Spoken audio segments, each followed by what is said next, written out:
দেশের বিভিন্ন স্থানে দর্শক নন্দিত এনটিভির প্রতিষ্ঠা বার্ষিকী উদযাপন করা হয়েছে।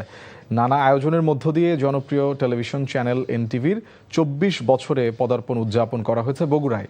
জেলা প্রেস ক্লাব মিলনায়তনে কেক কাটা ও আলোচনা সভার আয়োজন করা হয়। এ সময় স্থানীয় সংসদ সদস্য রেজাউল করিম বাদশা, সিটি কর্পোরেশনের প্রশাসক এম.আর.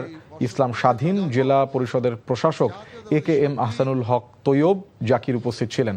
জনপ্রিয় স্যাটেলাইট টেলিভিশন চ্যানেল এনটিভির ২৪তম বছরে পদার্পণ উপলক্ষে কেক কাটা ও আলোচনা সভার আয়োজন করা হয় লালমনিরহাটে। এ সময় লালমনিরহাট ২ আসনের সংসদ সদস্য রকুনউদ্দিন বাবুল বলেন, নিরপেক্ষ সংবাদের মাধ্যমে দেশের উন্নয়নে ভূমিকা রাখছে এনটিভি। বর্ণাঢ্য র্যালি, কেক কাটা ও আলোচনা সভার মধ্য দিয়ে উৎসবমুখর পরিবেশে গাইবান্ধায় এনটিভির ২৪তম বছরে পদার্পণ উদযাপন করা হয়েছে। এ সময় সংসদ সদস্য মোহাম্মদ শামীম কায়সার লিঙ্কন সহ অনেকে উপস্থিত ছিলেন। ভালুকায় কেক কেটে এনটিভির ২৪তম প্রতিষ্ঠাবার্ষিকী উদযাপন করা হয়েছে।